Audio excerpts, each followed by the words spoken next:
Para Bapak dan Ibu, saudara-saudari sekalian yang berbahagia, ada sebuah pertanyaan, apakah kita sebagai umat Buddha boleh memuja dewa atau memberikan sesajian kepada para dewa atau makhluk-makhluk? Nah, para Bapak dan Ibu, saudara-saudari sekalian, memang kegiatan memberikan sesajian, memberikan persembahan, atau memuja para dewa adalah salah satu kebiasaan yang sudah berlangsung lama di banyak tradisi, di banyak kepercayaan. Kita di Indonesia saat ini saja, kita bisa menjumpai banyak sekali acara-acara yakni berisi dengan persembahan sesajian atau kegiatan puja atau memuja kepada para dewa. Kadang-kadang di rumah juga ada patung dewa, kadang-kadang juga ada kegiatan selamatan, sedekah bumi, atau persembahan-persembahan lain yang ditujukan kepada para dewa. Kira-kira sebagai umat Buddha, boleh tidak kita melakukan sesajian, melakukan atau memberikan persembahan kepada para dewa? Nah, para Bapak dan Ibu, saudara-saudari sekalian, di dalam ajaran Buddha tidak ada larangan bagi kita untuk memberikan sesajian kepada para dewa. Bahkan dianjurkan oleh Sang Buddha. Sang Buddha saja menganjurkan umat berumah tangga untuk memanfaatkan kekayaannya, salah satunya adalah dengan memberikan persembahan kepada para dewa. Ada panca bali atau 5 jenis persembahan yang bisa dilakukan oleh umat berumah tangga. Apakah itu yang 5 itu? Yang pertama ada nyati bali. Nyati bali artinya adalah persembahan atau pengorbanan yang diberikan kepada sanak keluarga.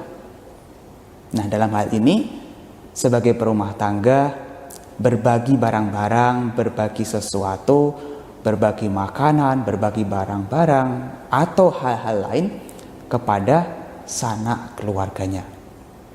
Bisa kepada saudara tuanya, bisa kepada adiknya, bisa kepada pamannya, kepada bibinya, kepada sepupu, ponakan, dan lain sebagainya, yang masih ada ikatan sanak keluarga, sanak famili. Nah, ini persembahan yang pertama yang bisa diberikan oleh umat berumah tangga. Jadi umat berumah tangga ini sebenarnya bisa memanfaatkan kekayaannya untuk memberikan persembahan kepada sanak keluarga. Yang kedua, ada yang disebut sebagai puba peta bali, yakni adalah persembahan kepada para sanak keluarga yang telah meninggal. Nah, dalam hal ini seorang perumah tangga bisa melakukan patidana atau pelimpahan jasa yang ditunjukkan kepada sanak keluarga. Bisa juga melakukan sembahyang leluhur, memberikan persembahan-persembahan kepada leluhur yang telah meninggal. Ini artinya adalah puba peta bali. Ada yang disebut sebagai atiti bali, yakni adalah memberikan persembahan kepada para tamu yang datang ke rumah kita. Nah, misalnya kalau kita punya saudara jauh kemudian datang ke rumah kita, atau kita punya teman, punya kerabat, punya kenalan yang datang ke rumah kita, kita berikan persembahan. Baik itu minuman, makanan, camilan, atau persembahan yang lain. Nah, kemudian yang keempat, itu ada yang disebut sebagai raja bali. Persembahan yang kita berikan kepada raja. Kalau zaman dulu, di zaman Sang Buddha, orang yang berkuasa adalah raja. Kalau zaman sekarang seperti di Indonesia adalah pemerintahan. Nah, dalam hal ini kita ikut membayar pajak kepada pemerintah. Nah, membayar pajak kepada pemerintah ini adalah salah satu persembahan yang diberikan kepada pemerintah yang disebut sebagai raja bali. Nah, yang kelima ini penting. Yang kelima ini disebut sebagai dewata bali. Dewata Bali artinya adalah persembahan atau pengorbanan yang kita berikan kepada para dewa. Perlu diingat, meskipun Bali itu diterjemahkan sebagai pengorbanan, kita tidak melakukan pengorbanan dengan cara membunuh makhluk hidup atau mempersembahkan sesajian berupa makhluk hidup yang kita sembelih sendiri. Melainkan adalah kita memberikan persembahan kepada para dewa dengan persembahan-persembahan yang layak, yang tidak melibatkan pembunuhan. Jadi kalau ditanya, apakah umat Buddha boleh mempersembahkan sesajian kepada para dewa? Jawabannya boleh, karena itu termasuk salah satu dari panca Bali, yakni adalah Dewata Bali. Tapi ingat, perlu digarisbawahi, persembahan yang diberikan kepada para dewa ini harus layak dan juga harus benar sesuai dengan dhamma. Layak seperti apa? Benar seperti apa? Layak artinya adalah persembahan itu adalah persembahan yang didapat dengan cara yang benar. Tidak dari penipuan, tidak dari pekerjaan yang salah, tidak dari pembunuhan sendiri. Apakah boleh kita memberikan sesajian berupa daging? Boleh-boleh saja, asal kita tidak menyembelih sendiri. Tapi lebih baik, banyak juga tradisi sekarang lebih menyarankan tidak usah memberikan persembahan daging. Berikan sesajian yang lain, bisa buah-buahan, bisa bunga, bisa makanan, bisa minuman, dan lain sebagainya. Kalaupun ada tuntutan harus memberikan persembahan berupa daging, lebih baik daging yang kita peroleh adalah daging yang kita beli di pasar, yang dalam arti adalah daging itu sudah mati. Jadi kita tidak memesan orang lain untuk membunuh, tidak juga kita melakukan pembunuhan sendiri. Jadi mempersembahkan sesajian kepada para dewa ini adalah hal yang bisa dilakukan oleh umat berumah tangga. Kan dikatakan di dalam Ratana Sutta, Diwa carato caharantiye baling tasmahine rakkata appamata. Lindungilah mereka dengan tanpa lengah yang memberikan sesajian siang dan malam. Itu berarti Sang Buddha memberikan nasihat kepada makhluk-makhluk supaya melindungi kita sebagai manusia, supaya memperlakukan kita dengan cinta kasih, melindungi kita dengan tanpa lengah, tidak mengganggu kita, yang telah memberikan sesajian siang dan malam. Jadi memberikan sesajian kepada para dewa ini sepertinya adalah hal yang umum di zaman Sang Buddha. Dan bahkan sampai sekarang kita juga bisa melihat di kepercayaan, di tradisi-tradisi manapun juga melakukan hal itu. Jadi di dalam agama Buddha tidak ada larangan. Kan kadang-kadang orang itu berpikir, wah kita sebagai Theravada tidak boleh menduakan Sang Buddha, tidak boleh melakukan persembahan selain Sang Buddha. Siapa bilang? Sang Buddha memberikan ajaran demikian. Salah satu dari panca Bali adalah memberikan persembahan kepada para dewa. Jadi kita boleh memberikan persembahan kepada para dewa. Kita boleh mengikuti tradisi kita. Misalnya ada tradisi sedekah bumi. Kita boleh ikut tradisi sedekah bumi. Kita boleh memberikan persembahan-persembahan ke sana dalam acara itu. Karena persembahan itu ditujukan kepada para dewa sebagai bentuk syukur, juga sebagai sarana untuk berbuat kebajikan yang baru. Nah, dalam upacara sedekah bumi atau di kampung-kampung biasanya ada juga seperti marti desa, ada selamatan, ada kenduren, dan berbagai macam tradisi lainnya. Itu bisa kita lakukan asal caranya benar. Jadi tidak dilarang. Kan kadang-kadang orang itu mengatakan, wah tidak boleh, itu musyrik, itu menyimpang dari ajaran Buddha.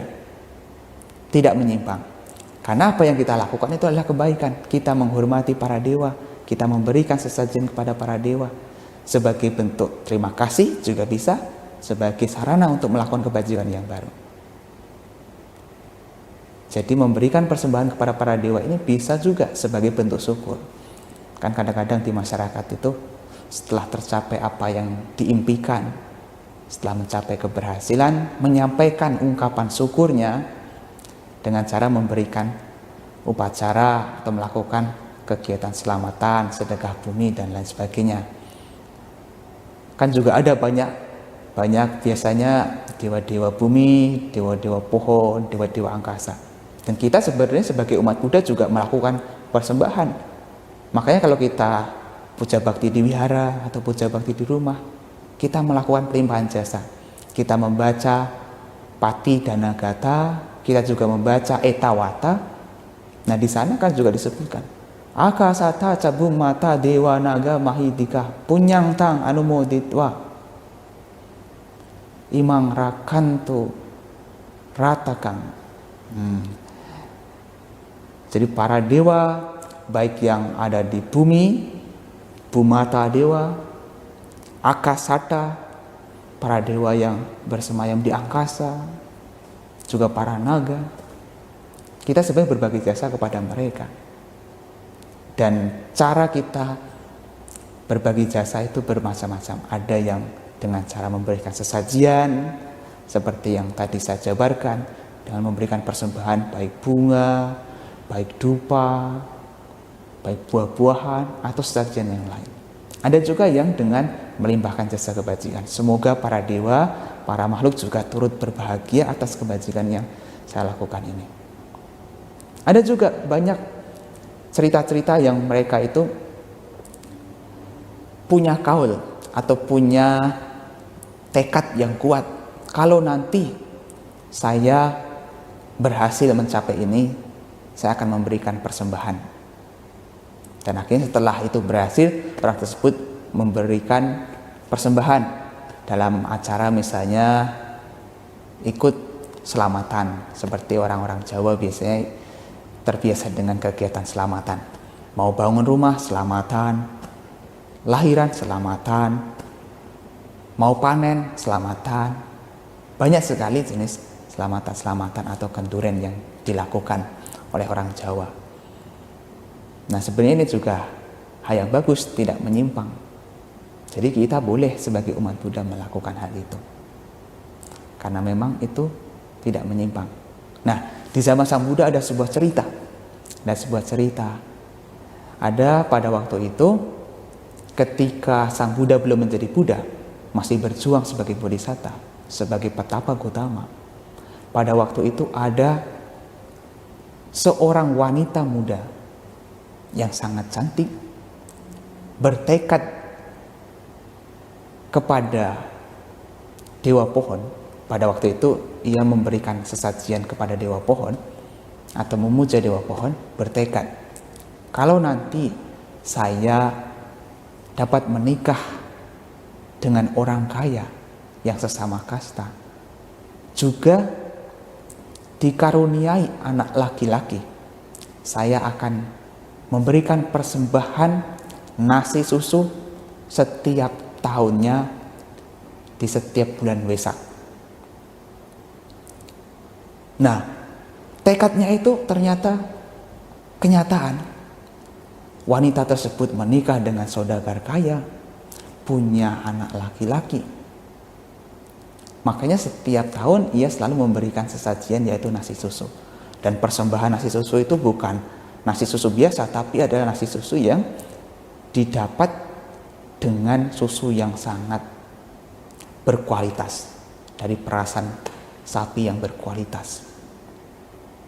Nah, kemudian diceritakan pada waktu itu ketika mau mempersembahkan itu, kebetulan Patapa Gotama atau Bodhisattva sebelum menjadi Buddha sedang duduk bermeditasi di bawah pohon beringin itu, di mana tempat biasa digunakan oleh Sujata ini untuk memuja. Nah, melihat ada sosok petapa yang agung bersinar, bercahaya, Sujata ini sangat kagum sekali, menganggap bahwa petapa itu adalah dewa pohon sungguhan. Dengan sangat senang sekali memberikan persembahan kepada dewa pohon. Padahal itu adalah petapa Gotama. Nah, setelah petapa Gotama ini menerima makannya, kemudian menjelaskan bahwa ia ada petapa, akhirnya si Sujata ini mengerti. Nah, dari cerita ini sesungguhnya kita bisa melihat bahwa di zaman itu, di zaman Sang Buddha, memang ada kebiasaan memuja pohon. Bukan pohonnya yang dipuja, tapi adalah makhluk-makhluk yang bersemayam di pohon, memuja dewa pohon. Nah, sebenarnya di dalam agama Buddha, kita juga kadang-kadang memuja pohon. Pohon apa? Pohon Bodhi. Tapi memuja pohon itu kita punya cara yang berbeda. Kita memuja pohon itu bukan karena meminta, tapi adalah karena pohon itu adalah pohon tempat di mana Sang Buddha mencapai pencerahan agung.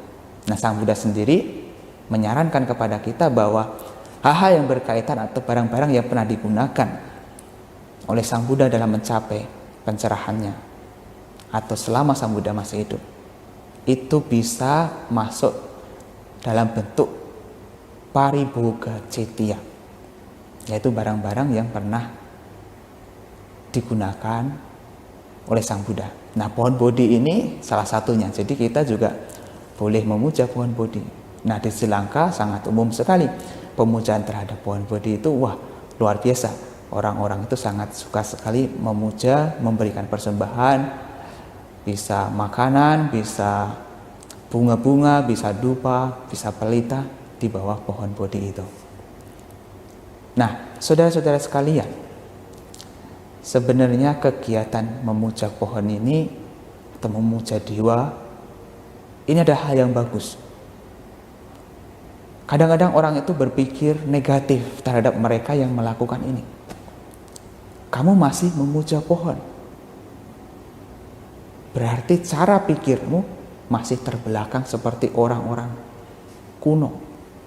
Kadang-kadang orang merendahkan mereka yang melakukan itu. Oh, kamu masih melakukan selamatan, kamu masih melakukan ini.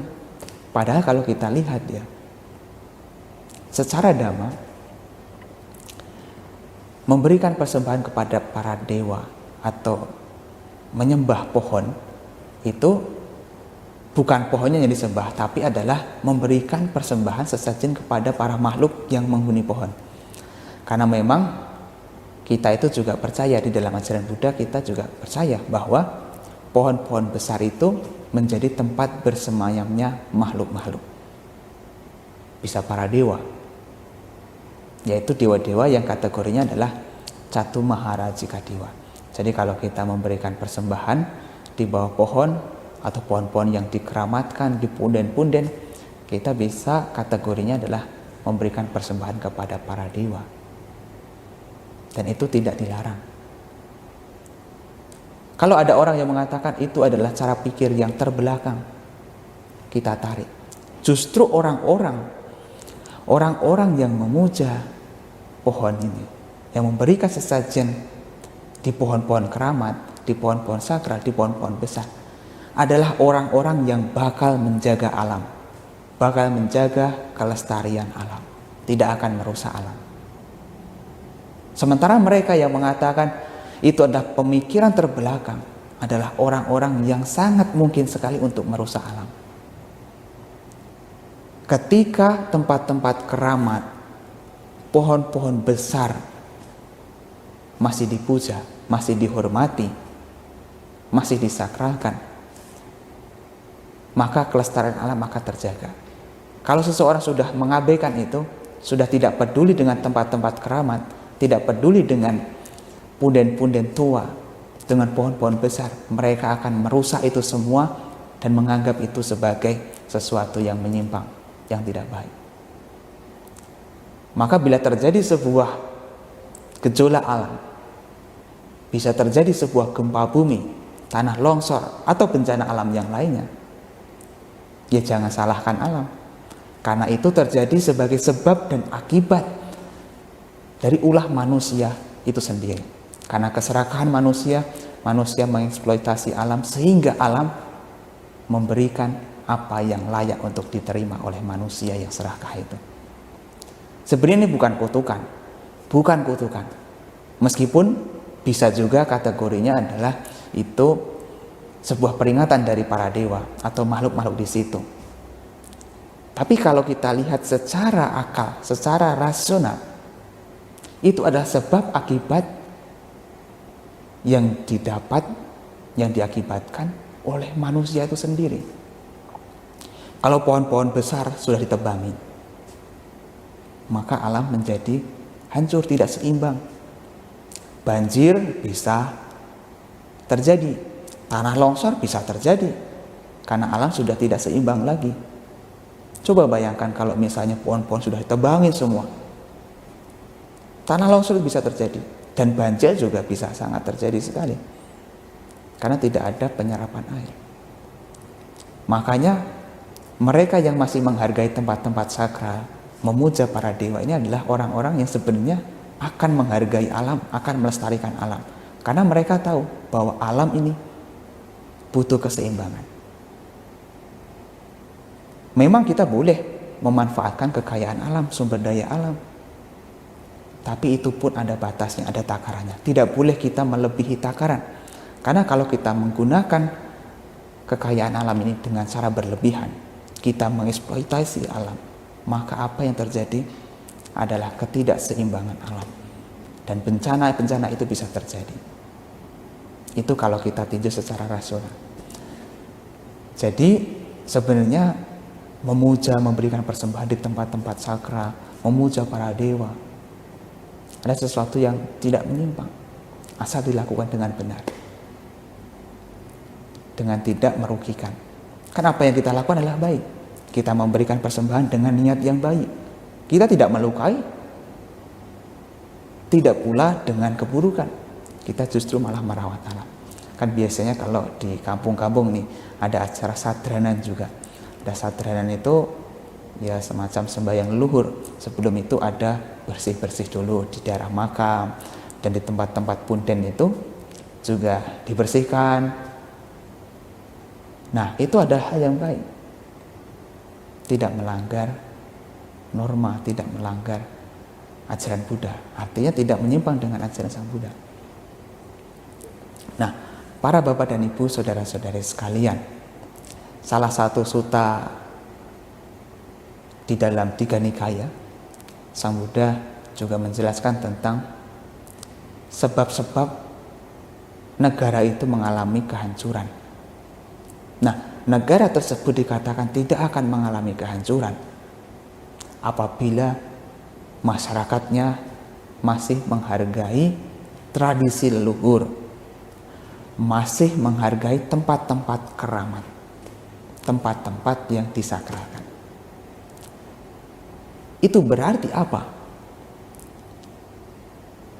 Nasihat Sang Buddha untuk menjaga alam, menjaga tempat keramat, itu adalah hal yang sangat baik. Karena dengan begitu kita akan bisa melestarikan alam.